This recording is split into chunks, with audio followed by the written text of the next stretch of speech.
Well, I just got back from the trail. It was an hour-long ski today, and supposed to be an easy ski, and it was.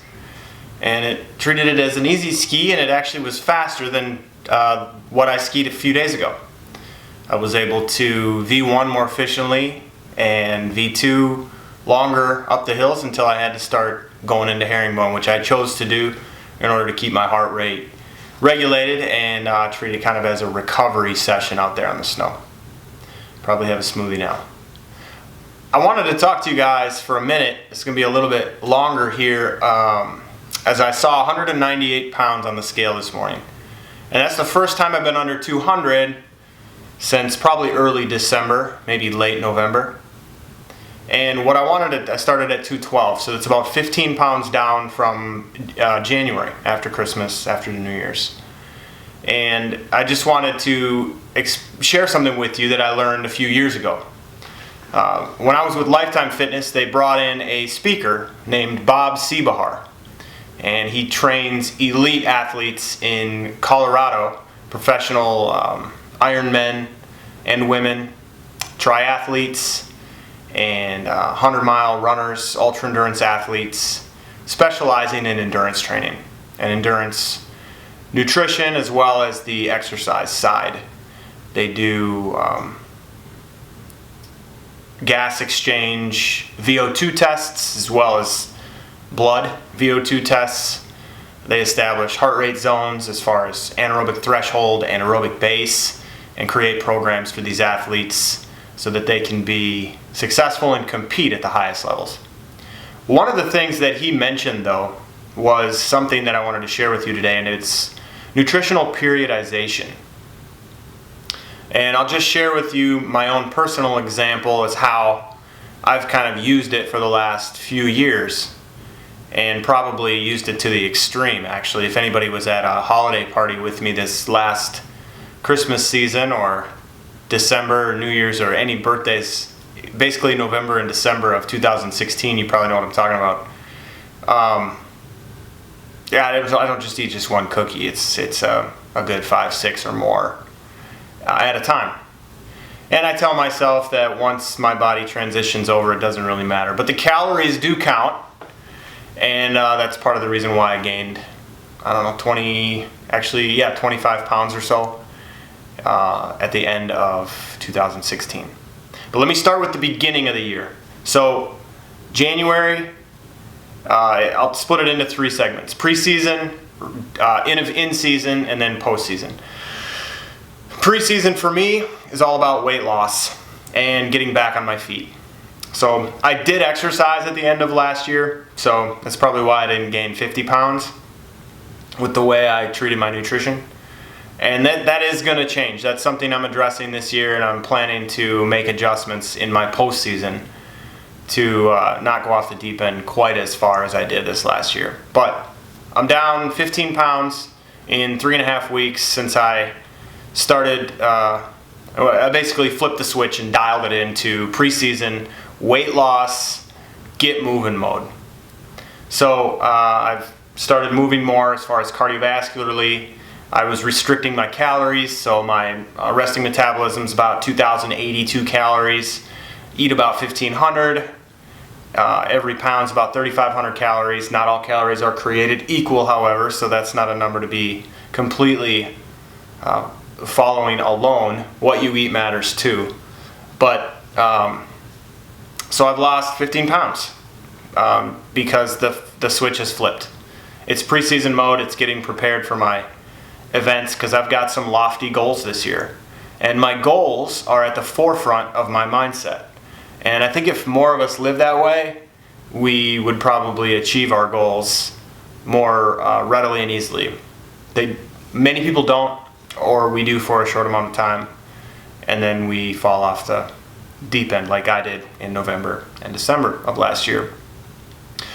And now I'm transitioning from that weight loss season prep mode into higher volume, eat to train, eat to recover mode. My diet's changing. Instead of that 500 to 1,000 calorie deficit every single day, I need to work to keep up.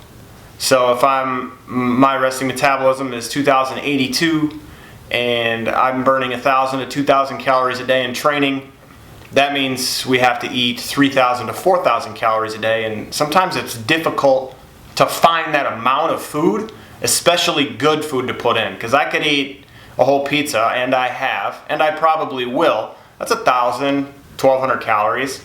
Chipotle burrito, big calories.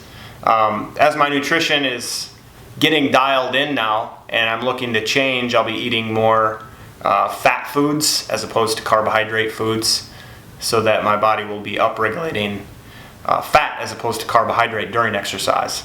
Should be able to keep me going longer, both in my training as well as in my events, and increase my relative speed too. So that's phase 2, is race recover. You know, I've got Columbia Sportswear Skate Marathon in a week, and then Vasa a week later. Then my mileage starts on my feet for Zumbro in early April, and then my A race Superior, and after that it's constantly a race recover, and it's all about fuel. How do we fuel our bodies so that we can train and perform the way that we want to? So there's the mindset right there, the all in, all on, completely goal oriented. I eat to train, I eat to recover, I eat to compete. That's it. I cheat with 90% dark chocolate. That's kind of a cheat meal, and a smoothie where I have 2 bananas. So that's where I'm at right now. That's where my mindset is finding calories to keep up with my training, as I work to switch over some systems in my body to be more efficient at using fat for fuel during these long events. So phase 3 is give my mind a break as much as I give my willpower a break. And that needs to get toned down a little bit, and it will this year, but I'm focused right now on making the switch from phase 1, preseason, weight loss, to phase 2, in-season, season prep, not weight gain, but weight maintain, and more energy maintenance and muscle body recovery, so that I can keep training hard to compete with myself. And I've got some lofty goals time-wise, so I want to make sure that I'm giving myself the best chance to be successful. And I got a life. I've got 3 kids. I coach my son's baseball team. I coach my daughter's basketball team. I'm married. I have a career. I do corporate wellness, and Edge Training Group is now getting cranked up. So there's all the demands that go along with life, in addition to training for and competing in ultramarathons. And it takes a pretty dialed in approach, and I'm looking forward to continuing that through all 3 phases of my training. So what are the phases in your life? Do you have phases of nutrition? Are there certain periods of time where your mindset shifts and allows things that it might not allow during other times of year? Just a question for you to give some thought to, and I hope what I had to say today was able to add value to your life. If it has, comment on this video so that I can understand that I'm making a difference. That's why I'm doing this, and it's not going to stop. It's going to keep going. I sat back and thought about, what is it that I already do that I can share with people and maybe motivate them and entertain them in some way? I said, well, I train like a crazy man. Why can't I just train like a crazy man, videotape what I do, and let other people follow along and enjoy my processes too, and maybe inspire some people along the way. So make it a great day. See you tomorrow.